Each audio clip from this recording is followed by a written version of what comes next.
বন্ধুরা, তোমাদের প্রিয় ইউটিউব চ্যানেল ডাব্লিউবি প্লাস পয়েন্টে তোমাদের সকলকে জানাই স্বাগত।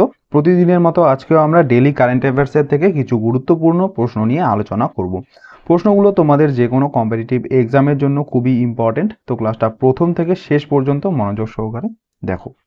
আজকে আমাদের প্রথম প্রশ্ন হচ্ছে, সম্প্রতি জাতীয় মহিলা কমিশন মানব পাচার নিয়ন্ত্রণে কোন নিরাপত্তা বাহিনীর সাথে একটি এমওইউ স্বাক্ষর করেছে? তো এটা সঠিক অ্যান্সার হয়ে যাবে রেলওয়ে সুরক্ষা বাহিনীর সাথে। অপশন সি হলো সঠিক অ্যান্সার। তো এরপরে আমরা কিছু রিভিশন করে নেই রিলেটেড কিছু। তো কতগুলি রেলওয়ে স্টেশন সফলভাবে মর্যাদাপূর্ণ ইট রাইট স্টেশন সার্টিফিকেশন অর্জন করেছে? অ্যান্সার হয়ে যাবে 150টি স্টেশন। এরপরে সিকিমে প্রথম রেলওয়ে স্টেশনের নাম কি সম্প্রতি ভারতের প্রধানমন্ত্রী যেটা উদ্বোধন করেছে? অ্যান্সার হয়ে যাবে রংপো রেলওয়ে স্টেশন। নেক্সট হচ্ছে, কোঙ্কণ রেলওয়ে কর্পোরেশন লিমিটেড নেটওয়ার্কের অধীনে অবস্থিত উডুপি রেলওয়ে স্টেশনটি সম্প্রতি কোন সরকারি প্রকল্পে পুনর্নির্মাণের জন্য অন্তর্ভুক্ত হয়েছে? অ্যান্সার হয়ে যাবে অমৃত ভারত স্টেশন স্কিম। নেক্সট হচ্ছে, সম্প্রতি রেলওয়ে বোর্ডের সচিব হিসেবে কাকে নিযুক্ত করা হয়েছে? তো এটা সঠিক অ্যান্সার হয়ে যাবে অরুণা নায়ার। এটা তোমরা একটু লিখে নেবে, অরুণা নায়ার, এটা লেখা হয়নি। তো সম্প্রতি রেলওয়ে বোর্ডের সচিব হিসেবে নিযুক্ত হয়েছেন হচ্ছে অরুণা নায়ার, এটা মনে রাখবে। নেক্সট প্রশ্ন, সম্প্রতি খবরে দেখা আফার টাঙ্গাইল নিচের কোনটির সাথে যুক্ত? তো আফার ট্রায়াঙ্গেল হচ্ছে একটি, মনে রাখবে, এটা হচ্ছে আফ্রিকান হর্নের একটি great rift valley. Option B হচ্ছে সঠিক অ্যান্সার। এই যে এখানে দেখতে পাচ্ছ আফ্রিকান, এটাকে বলে আফ্রিকান হর্ন। তো আফ্রিকান হর্নে একটি গ্রেট রিফট ভ্যালির নাম হচ্ছে আফার ট্রায়াঙ্গেল। এটা সম্প্রতি খবরে ছিল, এটা ভালো করে মনে রাখবে। নেক্সট দেখো রিভিশন কিছু। সম্প্রতি ভারত খাদ্য নিরাপত্তার ক্ষেত্রে কোন দেশের সাথে একটি চুক্তি স্বাক্ষর করেছে? অ্যান্সার হয়ে যাবে ভুটানের সাথে। ভারত সম্প্রতি কোন দেশের সাথে যৌথ অর্থনৈতিক ও বাণিজ্য কমিটি প্রতিষ্ঠার জন্য প্রোটোকল স্বাক্ষর করেছে? অ্যান্সার হয়ে যাবে ডমিনিকান রিপাবলিকের সাথে। নেক্সট হচ্ছে, সিপ্রি রিপোর্ট অনুসারে কোন দেশ 2019 থেকে 2023 সাল পর্যন্ত বিশ্বের শীর্ষস্থানীয় অস্ত্র আমদানিকারক হিসেবে স্থান পেয়েছে? Very very important. তো প্রথম নম্বরে রয়েছে ভারত। সম্প্রতি গবেষকরা 8 চোখ এবং 8 পা বিশিষ্ট একটি নতুন বিচ্ছু প্রজাতি আবিষ্কার করেছেন, এটা কোন দেশে? অ্যান্সার হচ্ছে থাইল্যান্ড। নেক্সট প্রশ্ন, ওয়ার্ল্ড হ্যাপিনেস রিপোর্ট 2024-এ ভারতের স্থান কত? এটাও খুব ইম্পর্টেন্ট প্রশ্ন, তোমরা এর সাথে সাথে মনে রাখবে ইন্টারন্যাশনাল ডে অফ হ্যাপিনেস 2024, এটা হলো প্রতি বছর পালন করা হয় মার্চের 20 তারিখে, এটাও মনে রাখবে। তো ওয়ার্ল্ড হ্যাপিনেস রিপোর্টে 2024-এ ভারতের স্থান হচ্ছে 126তম। Option B. নেক্সট রিভিশন, তো ট্রাফিক এবং WWF ইন্ডিয়ার একটি রিপোর্ট অনুসারে কোন রাজ্য হাঙরের দেহের অঙ্গ প্রত্যঙ্গের অবৈধ ব্যবসার শীর্ষে রয়েছে? অ্যান্সার হচ্ছে তামিলনাড়ু রাজ্য। DHL গ্লোবাল কানেক্টেড রিপোর্টে 2024 অনুসারে DHL কানেক্টেডনেস সূচকে ভারতের স্থান কত? অ্যান্সার হচ্ছে 62তম। UNDPর সর্বশেষ প্রতিবেদন অনুসারে বিশ্ব মানব উন্নয়ন সূচকে ভারতের স্থান কত? অ্যান্সার হবে 184তম। এরপরে কোন সংস্থা সম্প্রতি 2019-22-এর জন্য ভারতের মৎস্য পশু সম্পদ সেক্টরে AMR নজরদারির উপর প্রথম ভারতীয় প্রতিবেদন প্রকাশ করেছে? অ্যান্সার হয়ে যাবে FAO, অর্থাৎ ফুড অ্যান্ড এগ্রিকালচার অর্গানাইজেশন। এটা তোমরা কমেন্টে জানাবে যে ফুড অ্যান্ড এগ্রিকালচার অর্গানাইজেশনের সদর দপ্তর কোথায় অবস্থিত, এটা কমেন্টে জানাবে। নেক্সট প্রশ্ন, সম্প্রতি কাকে রাশিয়ায় ভারতের রাষ্ট্রদূত হিসেবে নিযুক্ত করা হয়েছে? ইম্পর্টেন্ট প্রশ্ন। তো সঠিক অ্যান্সার হয়ে যাবে এখানে অপশন বি, বিনয় কুমারকে। তো সম্প্রতি বিনয় কুমারকে হচ্ছে রাশিয়ায় ভারতের রাষ্ট্রদূত হিসেবে নিযুক্ত করা হয়েছে। এরপরে রিলেটেড কিছু প্রশ্নের রিভিশন। তো ফিট ইন্ডিয়া মুভমেন্টের নতুন ব্র্যান্ড অ্যাম্বাসেডর কে? অ্যান্সার হবে নরেন্দ্র কুমার যাদব। বিশ্ব বাণিজ্য সংস্থায় ভারতের রাষ্ট্রদূত হিসেবে কাকে মনোনীত করা হয়েছে? এটা খুব ইম্পর্টেন্ট, ভালো করে মনে রাখবে। তো বিশ্ব বাণিজ্য সংস্থায় ভারতের রাষ্ট্রদূত হিসেবে মনোনীত করা হয়েছে সেন্থিল পান্ডিয়ানকে। এরপর কোন মোটিভেশনাল স্পিকার এবং এনজিওর প্রতিষ্ঠাতাকে সরকারের বিকশিত ভারত অভিযান উদ্যোগের ব্র্যান্ড অ্যাম্বাসেডর হিসেবে নিযুক্ত করা হয়েছিল? অ্যান্সার অমিতাভ শাহকে। নেক্সট প্রশ্ন, সম্প্রতি খবরে দেখা বাল্মীকি টাইগার রিজার্ভ এটা কোন রাজ্যে অবস্থিত? এটাও ইম্পর্টেন্ট প্রশ্ন। তো বাল্মীকি টাইগার রিজার্ভ হচ্ছে, মনে রাখবে, বিহার রাজ্যে অবস্থিত। এরপরে এর সাথে রিলেটেড কিছু কোশ্চেনের রিভিশন। এরপরে ট্রাফিক, এটা তো আগেই পড়ানো, কিছুক্ষণ আগে ছিল, রিপিটেড প্রশ্ন।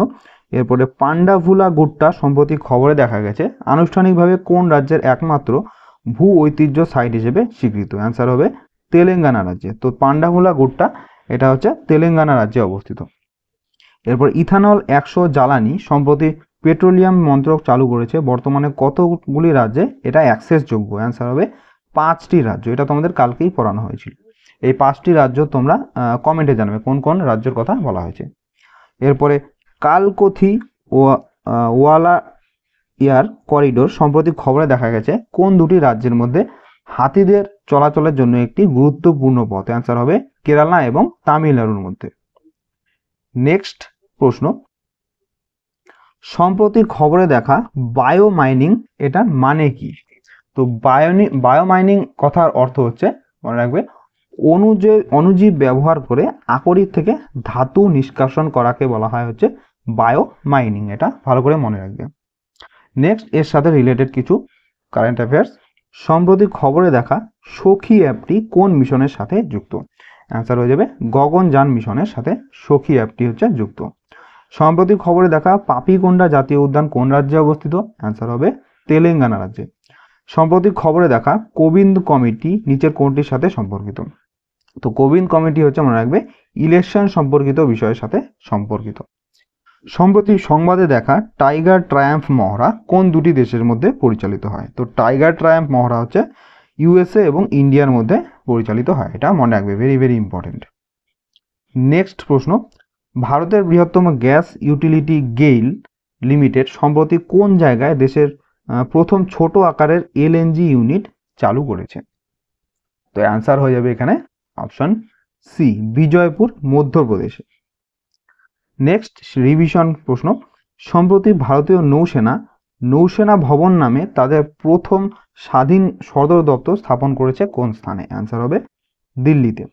কোন রাজ্য পর্যটনের জন্য কাশ্মীরে জমি কেনার প্রথম ভারতীয় রাজ্য হয়ে উঠেছে? তো কাশ্মীরে জমি কেনার জন্য প্রথম ভারতীয় রাজ্য হয়ে উঠেছে, অ্যান্সার হয়ে যাবে মহারাষ্ট্র রাজ্য। এরপরে সম্প্রতি ভারতের নুমালিগড় রিফাইনারি লিমিটেড কোন দেশে তার প্রথম আন্তর্জাতিক অফিস উদ্বোধন করেছে? অ্যান্সার হবে বাংলাদেশে। সম্প্রতি ভারতের প্রথম ইনডোর অ্যাথলেটিক্স এবং জলীয় কেন্দ্রের উদ্বোধন কোথায় হয়েছে? অ্যান্সার হবে উড়িষ্যার ভুবনেশ্বরে। নেক্সট প্রশ্ন, কোন রাজ্য এমন একটি ব্যবস্থা গড়ে তোলার প্রথম রাজ্য হয়ে উঠেছে যা হচ্ছে পাবলিক ডোমেইনে জলের প্রাপ্যতার তথ্য নিয়ে আসতে সাহায্য করে? তো এটার অ্যান্সার হয়ে যাবে এখানে অপশন বি, রাজস্থান রাজ্য। এরপরে এর সাথে রিলেটেড কিছু প্রশ্নের রিভিশন। তো বিশ্ব জল দিবস 2024-এর থিম কি ছিল? এটা খুব ইম্পর্টেন্ট প্রশ্ন। তো বিশ্ব জল দিবস হচ্ছে প্রতি বছর 22শে মার্চ পালন করা হয়, আর এবছরের থিম ছিল হচ্ছে লেভারেজিং ওয়াটার ফর পিস। ভারতের প্রথম আন্ডার ওয়াটার মেট্রো পরিষেবা কোথায় উদ্বোধন করা হয়েছিল?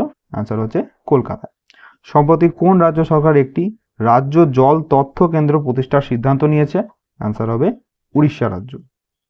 নেক্সট প্রশ্ন, সম্প্রতি কে তার রৌদ্র সাধ্বিকমের জন্য সরস্বতী সম্মান 2023 জিতেছে? এটাও খুব ইম্পর্টেন্ট প্রশ্ন। তো এটা অ্যান্সার হয়ে যাবে এখানে প্রভা বর্মা। তো প্রভা বর্মা হচ্ছে তার রৌদ্র সাধ্বিকমের জন্য সরস্বতী সম্মান 2023 পুরস্কার জিতেছে। নেক্সট এর সাথে রিলেটেড কিছু প্রশ্ন, জলবায়ু পরিবর্তন সংকটকে তুলে ধরার জন্য কোন ভারতীয় লেখককে ইরাসমাস পুরস্কার 2024 দেওয়া হয়েছিল? অ্যান্সার হবে অমিতাভ ঘোষকে। এরপরে কোন দেশ এই রোগগুলির বিরুদ্ধে লড়াই করার জন্য দৃষ্টান্তমূলক প্রচেষ্টার জন্য মর্যাদাপূর্ণ হাম রুবেলা চ্যাম্পিয়ন বিশ্ব পুরস্কার পেয়েছে? তো হাম রুবেলা চ্যাম্পিয়নের জন্য বিশ্ব পুরস্কার পেয়েছে হচ্ছে ভারত। সম্প্রতি কাকে নৃত্য কলানিধি পুরস্কার 2024 দেওয়া হয়েছে? অ্যান্সার হয়ে যাবে নীনা প্রসাদকে। এরপরে হচ্ছে মাদ্রাজ মিউজিক একাডেমি 2024 সালে কাকে সঙ্গীতা কলানিধি পুরস্কারে ভূষিত করেছে? অ্যান্সার হবে TM কৃষ্ণকে। নেক্সট প্রশ্ন, সম্প্রতি খবরে দেখা KKLR3 এটার মানে কি? তো KKLR3 এটার মানে হচ্ছে, মনে রাখবে, লবণ সহনশীল একটি ধানের জাত। KKLR3 এটা তোমাদের পরীক্ষায় আসতে পারে, খুব ইম্পর্টেন্ট প্রশ্ন। নেক্সট এর সাথে রিলেটেড কিছু প্রশ্নের রিভিশন। তো সম্প্রতি একটি রিপোর্টে অনুসারে 2023 সালে ভারতের কৃষি আমদানির কত শতাংশ হচ্ছে উদ্ভিদ তেল, ডাল এবং ফলে ছিল? অ্যান্সার হয়ে যাবে প্রায় 72.1%। এরপরে the state of food and agriculture কোন প্রতিষ্ঠানের ফ্ল্যাগশিপ রিপোর্ট? এটা হয়ে যাবে FAO। এরপরে কোন সংস্থা কৃষি ও খাদ্য নিরাপত্তার দুর্যোগের প্রভাব প্রকাশ করেছে? এটাও হয়ে যাবে অ্যান্সার FAO অর্থাৎ ফুড অ্যান্ড এগ্রিকালচার অর্গানাইজেশন। এটা সদর দপ্তর কোথায় আছে তোমরা কমেন্টে জানাবে। নেক্সট দেখো আজকের কুইজ। এই প্রশ্নগুলো তোমাদের আগে অনেকবার পড়ানো হয়ে গেছে, তো এই প্রশ্নগুলোর উত্তর তোমরা জেনে থাকলে তোমরা কমেন্টে জানাবে। তো বন্ধুরা, এই ছিল আজকে আমাদের ডেলি কারেন্ট অ্যাফেয়ার্সের ক্লাস। তোমাদের কেমন লাগলো অবশ্যই কমেন্ট করে জানাবে। ভালো লেগে থাকলে অবশ্যই একটি লাইক করবে এবং চ্যানেলে নতুন হয়ে থাকলে চ্যানেলটিকে অবশ্যই সাবস্ক্রাইব করে রাখবে এরকম আরও ক্লাসের জন্য। তো তোমাদের সাথে দেখা হচ্ছে নেক্সট ক্লাসে। ধন্যবাদ।